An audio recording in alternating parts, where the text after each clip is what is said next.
Okay, so subsection C. Removing dirt when it will leave behind a stain. Oh, so now, meaning you were eating salad and then tomato fell in on you. So even if you take out tomatoes, like piece of salad, right? You still have a stain. Right? Stain is not going away. So okay, so that's our topic, I guess. So again, removing dirt when it will leave behind a stain.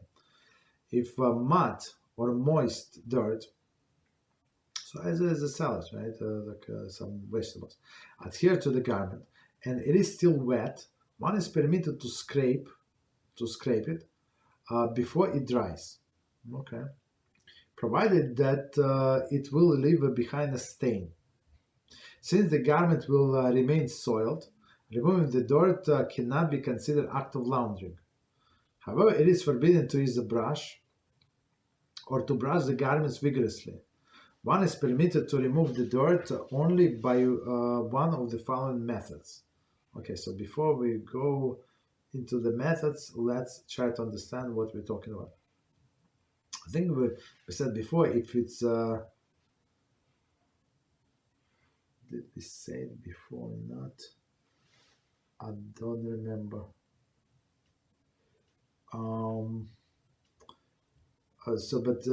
This halachas apply only to the things that people usually wash, like some fabrics, some cases even leather, right? But not to the hard material. For example, if you have to the leather, it does not apply, and unless it's a soft leather, I can make a garment of it. But if it's for example, you have what do you have? Like a boots, right? The boots, and you have like a mud stain. You're allowed to wash it if it's still wet. Okay. Again, if mud or moist dirt adhere to the garment and it's still wet, one is permitted to scrape it before it dries. Before it dries. Okay. Provided that it will leave us behind the stain. So this piece of tomato on our clothing, I think it's a very good example. Right? Even if you take it out, so you still have the sauce, like the dressing from the salad, and right, for sure it's going to be a stain for sure. Okay. Right. So meaning yes, you clean, but it's still this thing is still required cleaning. Okay, because the stain is there. Since the garment will remain soiled, removing the dirt cannot consider the act of laundering. Right, because stain is there, so it's not act of laundering. However, it is forbidden to use a brush or rub the garments vigorously. So again, only like manually. One is permitted to remove the dirt only by one of the following methods, and we have four methods. A. Scraping off the dirt with a fingernail.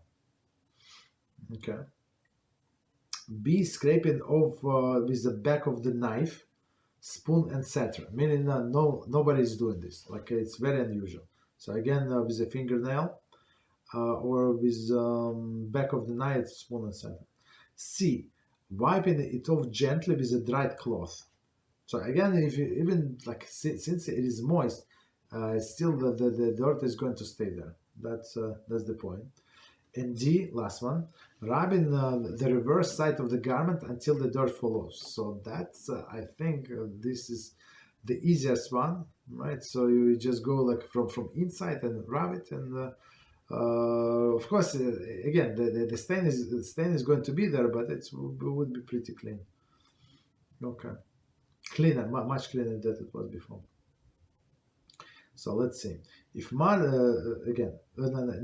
continue. If mud or dirt has dried up, the previous methods cannot always be permitted. If mud or dirt has dried up, the previous methods cannot always be permitted. Okay. So why is that? Because it's going to be grinding.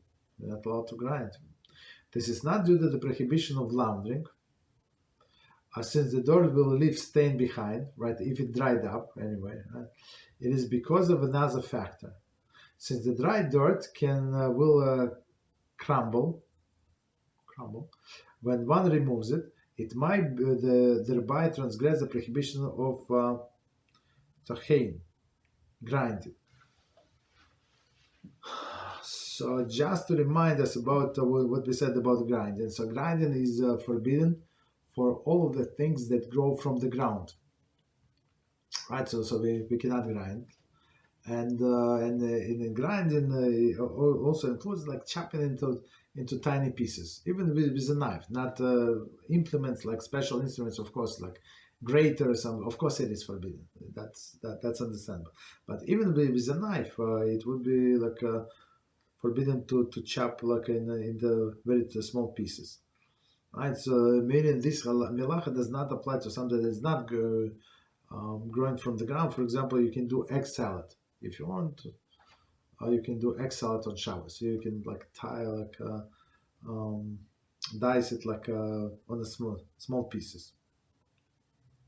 Okay. So meaning and plus, this clump of earth, as he said, in some sense, it's not, but for our understanding, it's like it is growing from the ground. It's like, right? Since it's ground, so it's like it's growing from the ground. So while it's wet, no problem to remove, because it's going to leave the stain.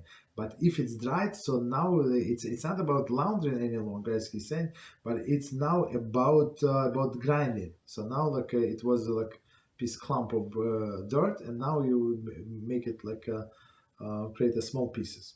Of course, there were small pieces that can start together, but doesn't matter. That's the thing.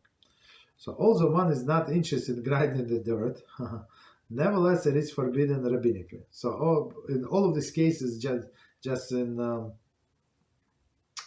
remind us, right? If person did not have intention to do the melacha itself, so it's only for rabbinically forbidden, right? And in order for a person to have intention, so here the witnesses must have asked him, right? Do you know that what are you doing is biblically forbidden? It says in such and such, if you do such and such, you're going to get the death penalty. And I think, if I remember correctly, so this person, the perpetrator, had to say like just to say yes was not enough. So he had to say, I don't exactly remember the wording, but something like, I understand what I'm doing, and I'm going to continue. So I heard you. I heard what you say. I understand what I'm doing, right? And I'm going to continue. So only then he deserves the death penalty. But if it was not his intention, he was doing something else, so there is no death penalty. I mean, it's still forbidden. He's going to still get punished, but that's a totally different level. Okay. Right. So continue.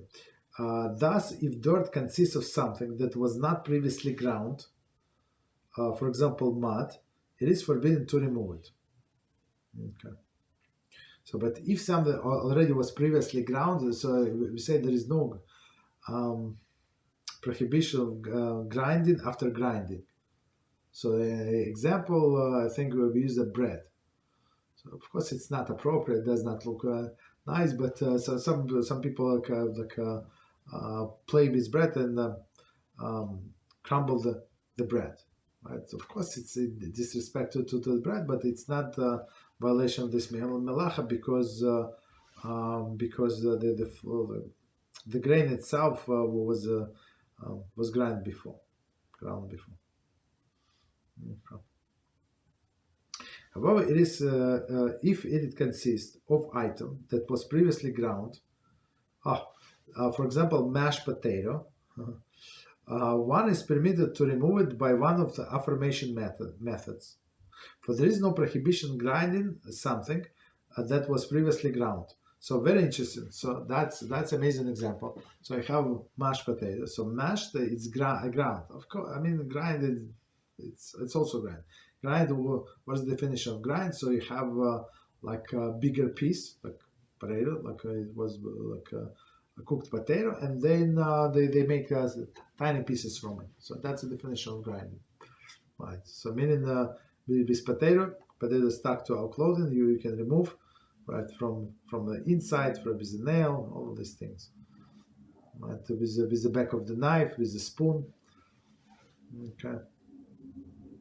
Wiping of gently the clothing. Okay. Very good example. Okay. Similarly, if the door consists of food item that does not grow from the ground, for example, eggs, one is permitted to remove it by one of the aforementioned methods. Right. So meaning, it is still forbidden to laundry, even if it's eggs. So, but at least a person is not going to concern about the grinding, because eggs, as we said, does not grow from the ground. Right. Since the prohibition, grinding does not pertain to such items. See Shabbos kitchen pages. Okay. Continue. In the case of necessity, it is permitted to task Gentile to remove any type of dirt, provided that they leave a stain behind.